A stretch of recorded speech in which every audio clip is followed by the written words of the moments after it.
4+4 offer. మొదటిసారిగా country delight పాలని 4 రోజులు ఆర్డర్ చేసిన వాళ్ళకి మరో 4 రోజులు ఫ్రీ. ఇంకెందుకు ఆలస్యం, యాప్ని డౌన్లోడ్ చేసుకోండి. Download the Country Delight app now.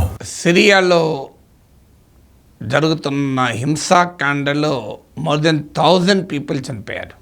Last Thursday ప్రారంభమైంది వైలెన్స్. సో ఇప్పుడు బషర్ అల్ అసద్ ప్రభుత్వాన్ని కూలదోసి అధికారంలోకి వచ్చిన HTS, మేము సిరియా ప్రజలందరినీ రిప్రజెంట్ చేస్తాం, కొత్త ప్రభుత్వము పొలిటికల్ రిఫార్మ్స్లో భాగంగా ఏర్పడే దాంట్లో ఆల్ సిరియన్ ఎథ్నిక్ గ్రూప్స్కు రిప్రజెంటేషన్ ఉంటుంది అని చెప్తున్నారు. కానీ ఇప్పుడు జరుగుతున్న వైలెన్స్ చూస్తే అదంత మామూలు విషయం కాదు. ఇది మనకు అర్థం కావాలంటే కాస్తంత సిరియన్ సొసైటీ లక్షణాలు అర్థం కావాలి. Syria multi racial multi ethnic సమాజం. అంటే వివిధ మతాలకు చెందిన వారు, వివిధ జాతులకు చెందిన వాళ్ళు ఉన్నారు. ఉదాహరణకు ఇప్పుడు జరుగుతున్న ఘర్షణ సున్నీ అరబ్ వర్సెస్ అలవైట్ షియా ముస్లింల మధ్య జరుగుతుంది. సో సున్నీ అరబ్స్ మెజారిటీ ఈ సిరియాలో, సిరియా అంతటా విస్తరించున్నారు. Minority community Alawite Shia Muslim community. ఇది ప్రధానంగా తీర ప్రాంతాల్లో ఉన్నారు. లడాఖ్యా, టాటూస్ ఇలాంటి కొన్ని రాష్ట్రాల్లో మెడిటరేనియన్ మధ్యధరా సముద్ర తీర ప్రాంతం మెడిటరేనియన్ కోస్ట్లో ప్రధానంగా ఈ అలవైట్ షియా ముస్లిం కమ్యూనిటీ ఉంటుంది. వీళ్ళు ఒక 10% సిరియా పాపులేషన్లో. వీళ్ళే కాక క్రిస్టియన్స్ ఉంటారు, జ్యూస్ ఉంటారు, సిరియన్ చర్చ్ కూడా చాలా పాపులర్. సో ఇలా ఒక multi ethnic multi religious society.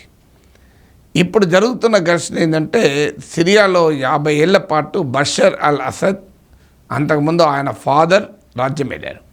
సాధారణంగా ఎక్కడైనా మెజారిటీకి చెందిన వారు రాజ్యం వెళ్తుంటారు, మైనారిటీల పైన దాడులు చేస్తుంటారు.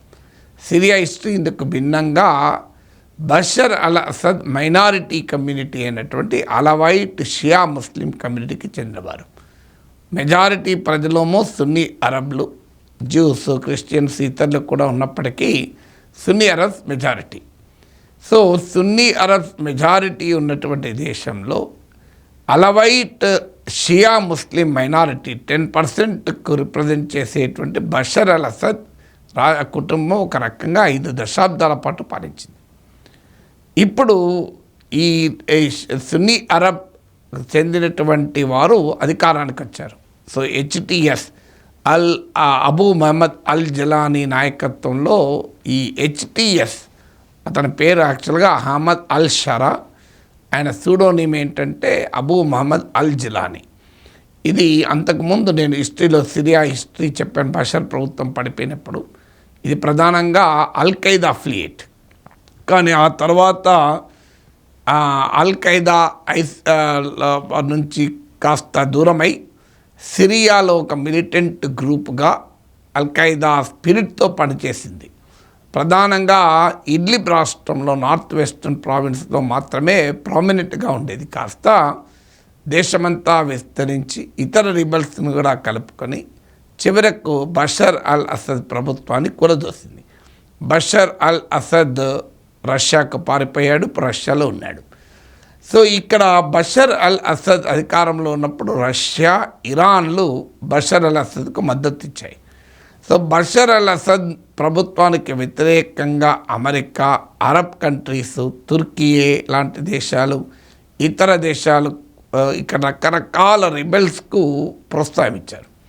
కొన్ని ప్రాంతాల్లో ఐసిస్ కూడా ప్రామినెంట్గా పనిచేసింది. సో ఆ రకంగా సిరియాలో గత 14 ఇయర్స్గా సివిల్ వార్ జరుగుతోంది. బషర్ అల్ అసద్ ప్రభుత్వం పతనమయ్యాక సున్నీ అరబ్ మెజారిటీ ప్రజలు రిప్రజెంట్ చేసే HTS అధికారంలోకి వచ్చి ఇచ్చిన పిలుపు ఏంటంటే గతాన్ని సిరియా మర్చిపోతుంది, సిరియా అన్ని జాతులు, అన్ని మతాల ప్రజలతో కూడిన ఒక ప్రజాస్వామిక దేశంగా ఎమర్జ్ అవుతుంది అని అబూ మహమ్మద్ అల్ జలానీ ప్రకటించారు. కానీ జరుగుతున్న పరిణామాలు చూస్తే ఈ ప్రకటన అంత సులభం కాదు అని.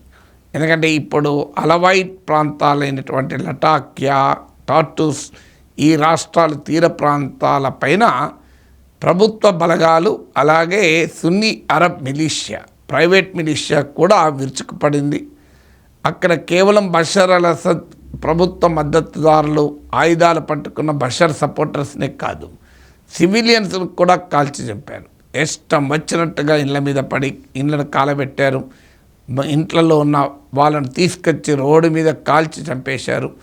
ఆఖరికి ఆ శవాలు తీసుకుపోయి దాన సంస్కారాలు కూడా చేయలేని పరిస్థితిలో ఉంది.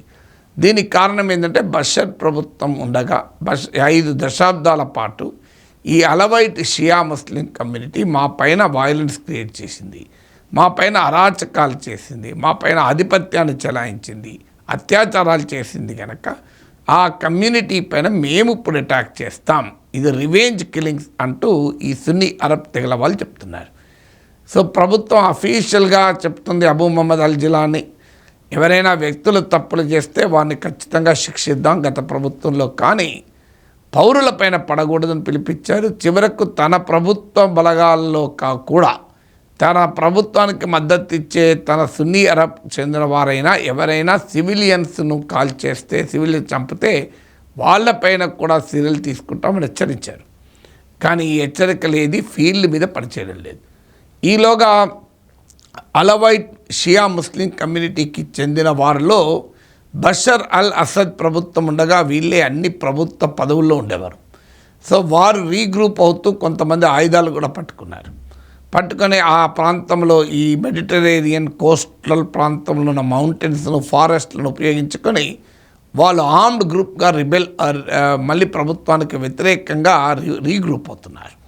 అంటే ఒకవైపేమో సమాజంలో ఉన్న సామాన్య ప్రజలపైన దాడులు, మరోవైపు బషర్ ప్రభుత్వానికి మద్దతుగా ఉన్న వారు కూడా Alawite Shia Muslim community minority వాళ్ళు కూడా వాళ్ళు ఆయుధాలు పట్టుకొని వాళ్ళు మెజారిటీ సున్నీ అరబ్ ప్రభుత్వ బలగాలపైన విరుచుకుపడుతున్నారు. సో ఈ 2 రకాల వైలెన్స్ ఇక్కడ కనబడుతుంది. ఒక వైలెన్స్ ఏమో ప్రస్తుతం అధికారంలోకి వచ్చిన హెచ్టిఎస్ మద్దతుదారులు, అబూ మొహమ్మద్ అల్ జిలానీ మద్దతుదారులు, వాళ్ళు ప్రధానంగా సున్నీ అరబ్లు, బషర్ అల్ అసద్ మద్దతుదారులు, వాళ్ళు ప్రధానంగా Alawite Shia Muslim community. So వీళ్ళిద్దరి మధ్య వైలెన్స్ జరుగుతుంది. అంటే అటు ప్రభుత్వ బలగాలకు బషర్ అల్ అసద్ను సపోర్ట్ చేసే ఆర్మ్డ్ గ్రూప్స్కి మధ్య. రెండవ లేయర్ ఆఫ్ వైలెన్స్ ఏమవుతుంది అంటే ఇటు ప్రభుత్వ బలగాలు, సున్నీ అరబ్ ప్రైవేట్ మిలిషియా కలిపి 10% ఉన్న సాధారణ అలవైట్ షియా ముస్లింలపై కూడా దాడులు చేస్తున్నారు. అండ్ అనార్మ్డ్ సివిలియన్స్ పైన కూడా అటాక్ చేస్తున్నారు. సో అటు ప్రభుత్వ బలగాలకు బషర్ అనుకూల బలగాలకు మధ్య ఘర్షణ అంటే మనం అర్థం చేసుకోవచ్చు, అది ఆర్మ్డ్ వైలెన్స్. కానీ అదే కాకుండా సివిలియన్స్ పై కూడా ప్రభుత్వ బలగాలు, వారికి మద్దతుగా ఉండే ప్రైవేట్ మిలిషియా అటాక్ చేస్తుంది. అంటే ఒక సివిల్ వార్ లైక్ సిచ్యువేషన్ కొనసాగుతుంది. 14 yearsలో ఇంత భయంకరమైన సివిల్ వైలెన్స్ అంతర్యుద్ధం జరగడం ఇదే మొదలు అంటున్నారు. సో సిరియా నార్మల్సీకి చాలా దూరంగా ఉంది. సిరియాలో ఇంకా ఎంత రక్తపాతం చూడబోతున్నాం, ఎంత మానవ మారణోమం చూడబోతున్నా ఆందోళన వ్యక్తమవుతుంది.